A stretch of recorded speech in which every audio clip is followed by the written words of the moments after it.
Good evening and welcome to the Roxbury Report. In a case of what's old is new again, one of Roxbury's landmarks is now reborn as a brand new facility. On April 7th, elected officials, local residents, civic leaders, and others gathered to mark the day that the Ferdinand Building became the Bruce Bowling Municipal Building. For generations, the Ferdinand Building housed the largest furniture store in New England and a stop on the MBTA's Orange Line. When the store closed and the transit line was moved, the building sat neglected for decades. But after years of renovation by the city of Boston, the building now houses the headquarters for the Boston School Department. The facility is named after Bruce Bowling, the first black president of the Boston City Council.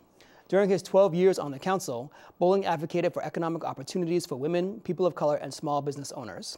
He was also a champion of the LGBT community. During the event, he was fondly remembered by his family and elected officials. Bruce believed in Boston where anyone can succeed. That's why it's so fitting that this building houses the new headquarters of the Boston Public Schools, where anyone can succeed. We're proud to have this building named after Bruce Bowling. Like the ground for which this building is rooted, Bruce's impact is concrete and his legacy unyielding. To have the headquarters for Boston Public Schools named after Bruce Carlton Bowling is an honor, and it is something that I think will be a legacy for everyone who comes here, because it speaks volumes about what he believed about our school, our schools in Boston, and the greatness that is awaiting us. Bruce was one of those people who knew how to think big and play small. And in city politics especially, that really matters. And I can't think of a better tribute for him and his family than to have this building in the heart of Roxbury with such a glorious history and reputation standing here as a testament to his commitment to the city, to this neighborhood, and to public education in the city of Boston. He did not stand only for economic development and building grand edifices. He stood for human rights.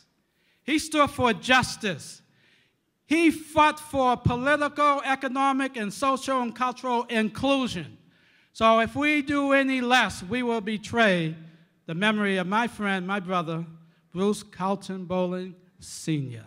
In addition to the school department, the building will also house 6 retail businesses on the ground floor and the Roxbury Innovation Center on the 2nd floor.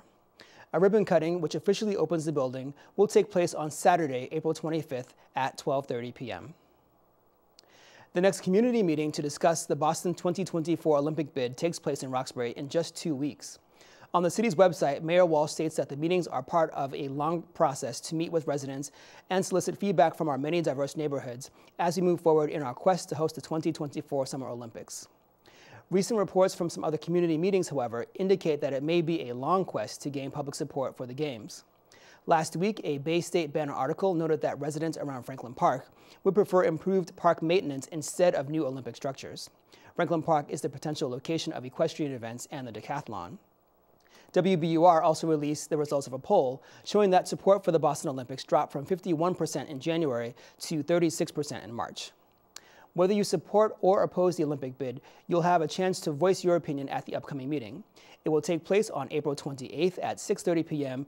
at the Media Arts Center at Roxbury Community College. Finally, although many people will be watching the 26.2 miles that make up the Boston Marathon on Monday, another group will have its attention focused on the area around the First Church in Roxbury. That's because, in addition to being Marathon Monday, April 20th is also Patriots' Day.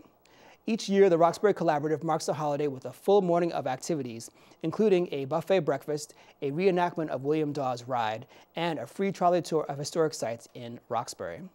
The public will also have an opportunity to visit 2 other historic sites in Roxbury, the Eustis Street Burial Ground and the Shirley Eustis House. All events at each site are free and open to the public. For directions and additional information, visit the Unitarian Universalist Urban Ministry website at uuum.org.